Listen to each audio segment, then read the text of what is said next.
Butunlay Dilnurni qutqizish uchun shundaqmi? Epinglar. Sardar, bu bola sizning bu janjigiringiz-ku. Chiqarib oldim. O'g'il bola ekan. Kamranni seg'indingmi? Kamranni menga qaytirib ber. Kelinglar, Lolani to'sib olinglar. Meni qo'yib etish. Men Kamran bilan ko'rishiman.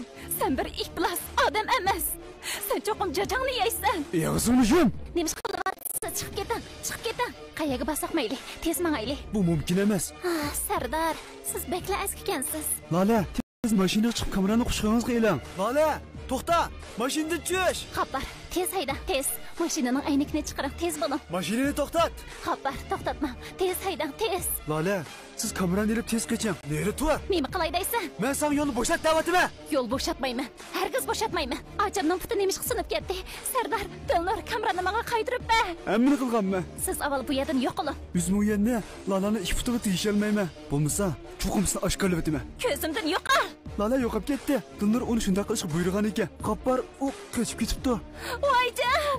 Ovoz chiqarma. Dilnur, sizga zada nemish bo'ldi? Yana gap qilmasangiz saqchiga ma'lum qilaman. Dodo! U o'z odam emas. Men seni o'z odam. Bu haramzada shun bilan ma'u pastkash xotinni bu azoblarim uchun badal to'latkazaman. Dilnur, yo'q! Uning sen yaxshi ko'radigan nimasi bor? U faqat ishga puti yo'q xotin xolos. Boyvachi, siz Meni o'ldiring. Opamga chiqilmang. Dilnur, opam dadamning qonunli ayoli. Opam haqiqiy oshna.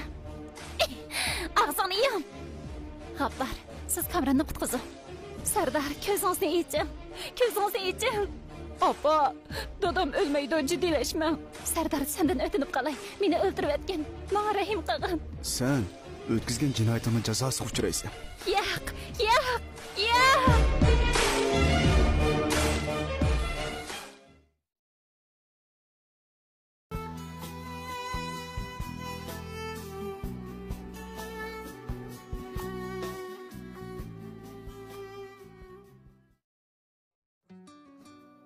İkinci qism. Bo'ladi. Heliqa haramzadini.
Lalaning yuragi titrab ketdi.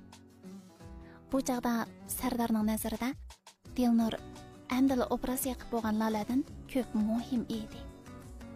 U yalg'ondan yiqilib tushsimi, butun badani qon bo'lib ketgan bu odamdan muhim.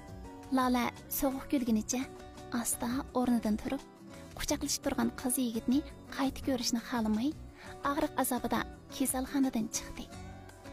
Sardar unaga aytib bermagan ekan, u o'zi Kamranni izlab topmoqchi bo'ldi. Qon uning qadamiga agishib, yerga to'xtamay axdi. Sardar qarang, ochamning ro'yi chiqib ketdi. Kamranni unaga topshirib bering. Ocham naydi bechora. Dilnur Sardarning quchog'iga yepishib, uningga past ovozda nasihat qildi. U bechorami?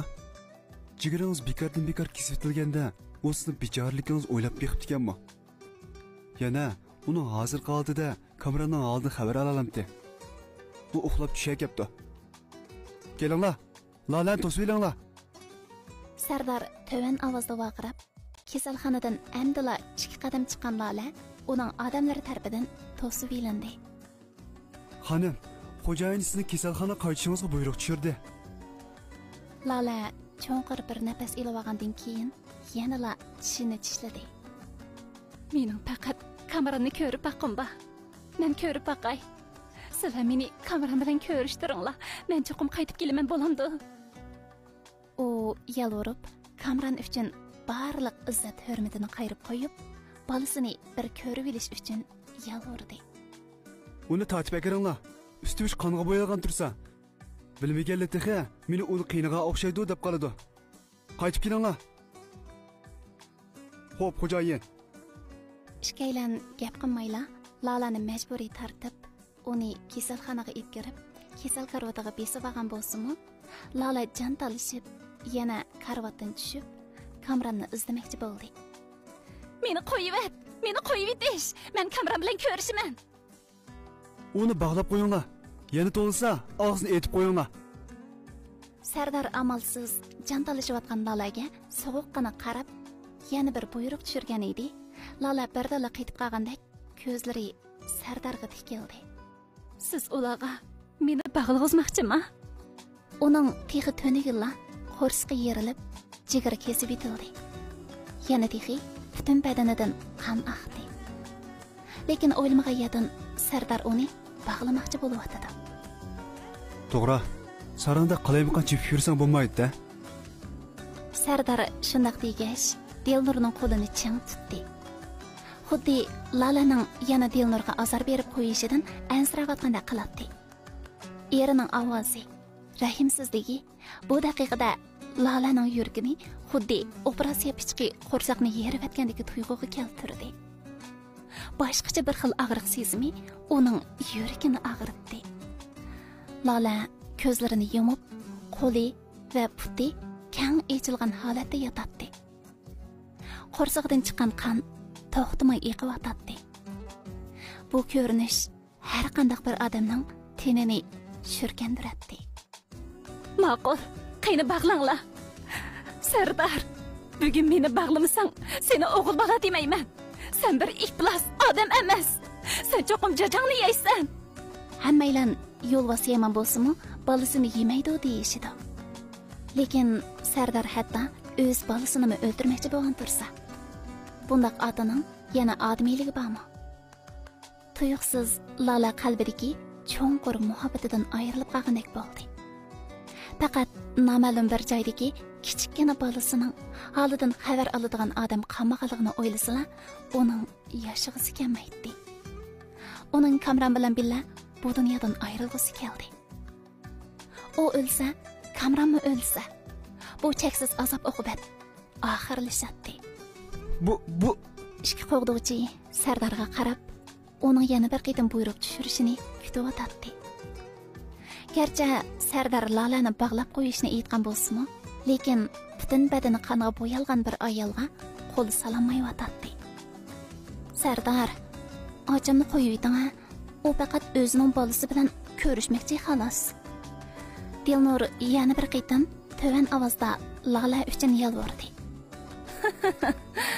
Dilnur, yaxshi singlim. Sen meni hozirgi yaxshi niyatingga rahmat aytsin demsan. Lekin kechirgin. Men sana azroqmi rahmat aytolmayman. Dilnur, men alvastaga aylanib qolsam-mu, seni hargiz bo'sh qo'yib etmayman.